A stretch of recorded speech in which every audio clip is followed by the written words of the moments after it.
Good afternoon everyone. Let's begin with a new topic, मर्म शारीर। जैसा कि आप सभी को पता है मर्म शारीर, तो मर्म को मॉडर्न में वाइटल ऑर्गन से कोरिलेट किया गया है। वाइटल ऑर्गन्स मतलब वे ऑर्गन्स जहाँ पे हमारे प्राणों का स्थान होता है, मतलब अगर उन पे आघात लगे तो तत्काल मृत्यु होने की संभावना रहती है, तो वो वाइटल ऑर्गन्स कहलाते हैं। इसी को हम मर्म शारीर मर्म कहते हैं। तो मर्म जो होता है इसको हम प्राणों का स्थान कहा गया है। और आचार्य सुश्रुत ने शारीर स्थान अध्याय 6 में मर्म शारीर का वर्णन किया है। और आचार्य सुश्रुत ने मर्म को 12 प्राणों का स्थान माना है। 12 प्राण में जैसे अग्नि होता है, सोम होता है, वायु होता है, और सत्व, रज, तम और आत्मा और पंचेंद्रियां। तो ये 12 जो चीजें हैं वो इनका स्थान माने हैं, मतलब 12 प्राणों का स्थान आचार्य सुश्रुत ने माना है। तो अब हम पहले जाते हैं मर्म पे। तो ये है मर्म होते हैं कुल 107। मर्म की जो संख्या बताई गई है वो 107 मर्म बताए गए हैं। तो उनमें जब से सबसे पहला, अब हम ये तो हमारी हेडिंग हो गई मर्म, और ये इनकी सब हेडिंग होती है, ठीक है। इनका जो डिवीजन किया गया है वो किस आधार पर किया गया है, तो पहला मर्म के प्रकार, फिर स्थान विशेष के आधार पर उनका वर्गीकरण किया गया है, फिर एक है परिणाम के आधार पर इनका वर्गीकरण किया गया है। तो स्थान प्रकार के आधार पर इन्हें 5 भागों में बांटा है। पहला है मांस, सिरा, स्नायु, अस्थि और संधि। इन्हीं के सामने मैंने इनकी संख्या भी लिख दी है, और टोटल करने पे सबका योग 107 आना चाहिए। तो मांस जैसे 11 बताए हैं, सिरा 41 बताए हैं, स्नायु 27 और अस्थि 8 और संधि 20। तो ये सब मिला के 107 हो गए। ये इनके प्रकार हो। फिर स्थान विशेष के आधार पर, मतलब ये हमारे शरीर में किस स्थान पर स्थित है। तो पैर और हाथ में 11, एक पैर में तो दूसरे पैर में 11 मिला के मतलब 22, और हाथ में एक में 11 तो दूसरे में तो मतलब 22। तो इन्हें हम एक एज अ होल एक संख्या दे दें जिसे हम शाखाएं कह सकते हैं। तो टोटल ये हो गए 44 मर्म शाखाओं में। और जो पृष्ठ भाग, मतलब आगे वाला जो हमारा एंटीरियर पार्ट होता है, छाती जिसे वक्ष या जो कहते हैं, तो इसमें 12 होते हैं। और जो पृष्ठ भाग जो पीठ होती है, मतलब पोस्टीरियर पोर्शन, तो वहां पे 14 होते हैं। तो टोटल मिला के 26 हो गए। फिर ऊर्ध्वजत्रु मतलब गर्दन से ऊपर का भाग, और ग्रीवा में, तो ये ऊर्ध्व माने ऊपर, अधो माने नीचे होता है, तो ऊर्ध्व होता है, ऊर्ध्वजत्रु हुआ। तो मतलब इसमें हुए हमारे 37। तो टोटल मिला के स्थान विशेष के आधार पर 44 शाखाओं में, छाती और पृष्ठ में 26 और ऊर्ध्वजत्रु में 37। तो टोटल हो गए हमारे 107 मर्म स्थान विशेष के आधार पर। फिर होते हैं परिणाम के आधार पर मर्मों का वर्गीकरण। परिणाम में के आधार पर 5 भागों में विभाजित किया है। पहले होता है सद्य प्राणहर मर्म, कालांतर मर्म, विषलग्न मर्म और वैकल्यकर मर्म और रुझाकर मर्म।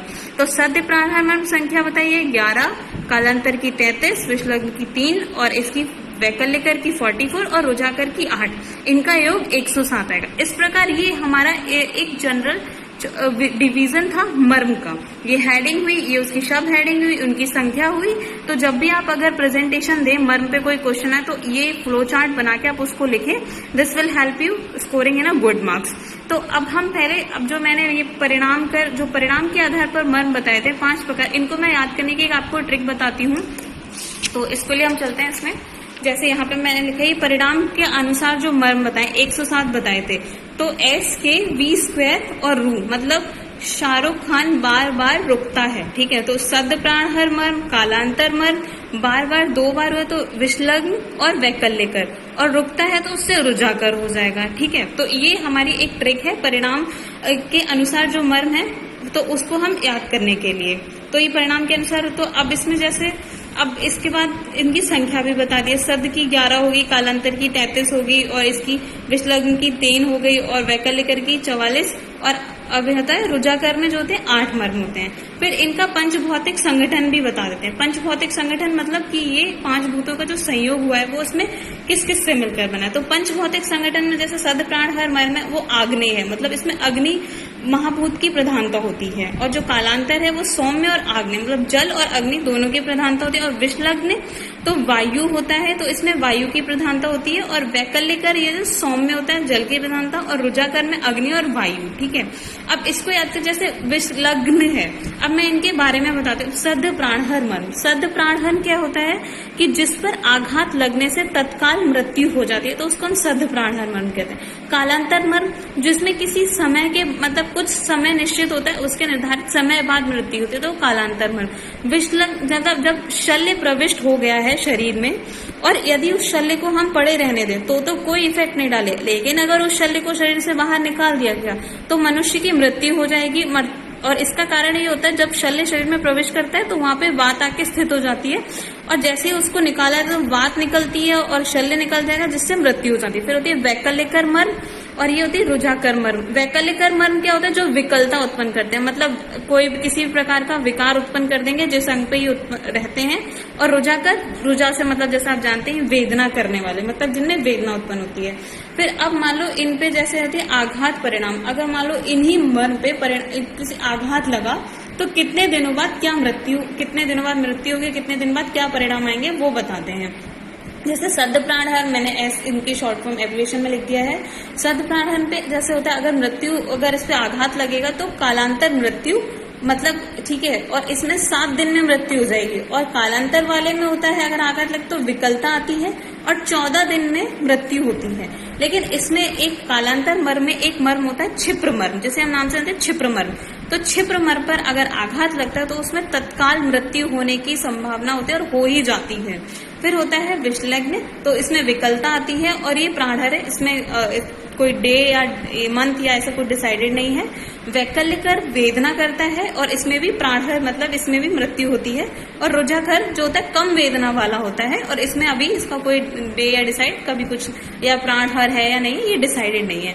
तो हमने ये परिणाम के आधार पर इसकी ट्रिक्स और इसकी ट्रिक पढ़ ली और इसमें क्या पंचभौतिक संगठन पढ़ लिया और इसमें कितने दिनों में मृत्यु होती है। तो ये इतने से पोर्शन में आपके लगभग 6-7 सवाल इससे कंप्लीट हो गए।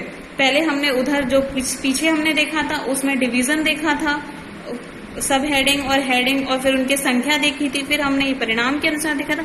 अब हम चलते हैं मर्म जो होते हैं, जैसे हमने सब स्थान विशेष के आधार पर हमने पढ़ा, जैसे हमने यहाँ पे पढ़ा था स्थान विशेष के आधार पर मर्म पढ़े थे, शाखाओं में, फिर छाती पे, फिर पीठ पे, फिर ऊर्ध्वजत्रुगत हमने मर्म पढ़े थे। अब मैं इन मर्मों को आपको समझाऊंगी कि किस स्थान पर कहाँ पे ये स्थित होते हैं, फिर इनका परिणाम कर भाव क्या होता है, फिर इनकी जो होती है संगठन कैसा है, जो मांसशिरा स्नायु उनमें विभाजन कैसे हुआ है। तो अब हम इस पे इन्हीं को लेके हम स्थान विशेष के आधार पर लेके इस परिणाम से रिलेट करके और प्रकार से रिलेट करके अब हम पढ़ेंगे इसमें आगे।